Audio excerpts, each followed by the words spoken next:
Had a cat for a moment and then cat departure. I guess it wasn't God's will for Luna to be part, at least not right now. He could come charging in at any moment and I'll get more pounds for my ounce. Anyway, he did tell me to tell you guys hello. So, I've got a big question for you. I'm not here to spew answers. I'm here to ask annoying questions, big ones. Here's a big question. Why is God's will so confusing? Why do we struggle so much with it? Why do we gnash our teeth and rend our hair and anguish and sweat great drops of blood, sweat, and tears trying to figure it out? Why are we struggling? Do I marry this guy or should I marry that gal? Or what business decision do I make? Or which country do I go to? Or what do I do for a living? Or what do I do in this specific situation? In other words, here's a way perhaps to characterize all those questions into one big conundrum, and that is, as many atheists use as part of their cudgel upon us weak-minded spiritual people, why is God so hidden? Hidden.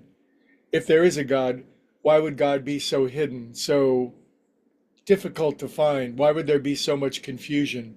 Why would there be all these warring, warring, sects, sects?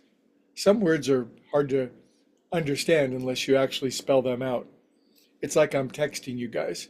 Anyway, why is God so hidden? Why is there even a question of praying every single day laboriously and burdensomely and onerously for God's will? Why is that the case? Why doesn't God just send us a text every single day on an app telling us exactly what to do, where to go, what to be every single moment? And that's a good question.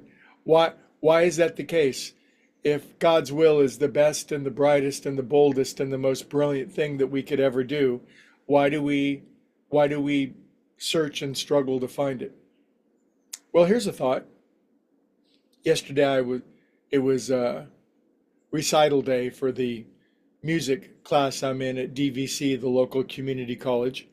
It's not the finals yet, it's not the juries, it's not the heavy duty, but it was still a public recital for 9 of the ensembles, and they all came strutting out to do their wonderful work. They were amazing, but they all tuned their instruments as they hit the stage. Tuning. Isn't tuning today the key is tuning into something? Because if you can tune into something, it then means you can tune yourself, you can be tuned out of it. This concept of tuning, maybe when we meditate, we're involved in a deep level of tuning ourselves to something that those who don't do it, or those who don't even consider it, will never even begin to understand, and thus they could dismiss or discard it as us wasting our time. But this concept of tuning ourselves into something, well, what are we tuning ourselves into? We're tuning ourselves into a particular vibration on which and within which, quote unquote, God's will exists. In other words, we have this spectacular freedom to go in of tune and out of tune, so to speak. And isn't this wonderful freedom, this free will that we're all given? We have this free will to go so out of tune, to be so mixed up and confused. God's will seems incredibly hidden.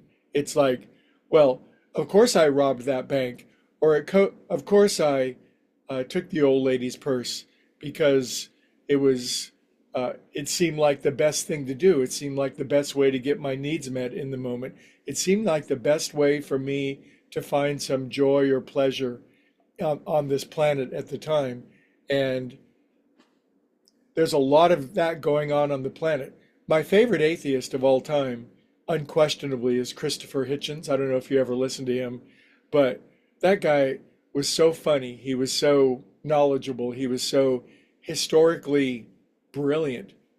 And you put all that together with an erudite, hilarious, acerbic, biting, British accent, and him talking about this, I ain't doing God's will. I'm not going to bow. I'm not going to bend the knee to some cosmic tyrant. So, goodness gracious, the freedom we have to go out of tune and to simply insist we're going to do it our way, and to possibly even dismiss, discard, or discourage ourselves and others from even considering the foolish notion that there's something called God's will. And if there is, why would God make it so bloody hard to find it? Well, good question, but I think it has to do with tuning. We either tune in to this still small voice that gives us unerring, unquestionable wisdom every single day on what God's will is. And as we tune ourselves every single day, the signal becomes so strong, it's unmistakable. But at the start, it's unbelievably mistakable, so to speak. We can make all manner of error and foolishness and mischief in our seeking of what it is that we're supposed to do.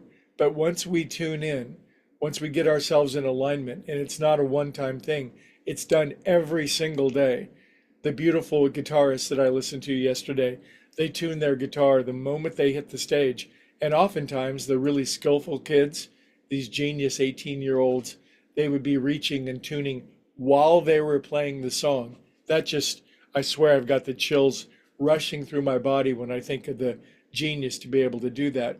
But maybe you and I listening, maybe we're actually able to do that in a different way. When we tune in, even in the midst of our day, we can pause for a moment when we're talking to a friend or involved in an interaction, and we can tune ourselves into God's will. How do we know when we're in tune? By the fruit you shall know. We're producing happiness, joy, bliss, harmony, and well-being every single moment, moment by moment. Maybe God is not hidden. Maybe God is hidden to those who've forgotten how to look. Fortunately, we're meditators, and we know the value of looking and tuning every single day. See you guys tomorrow.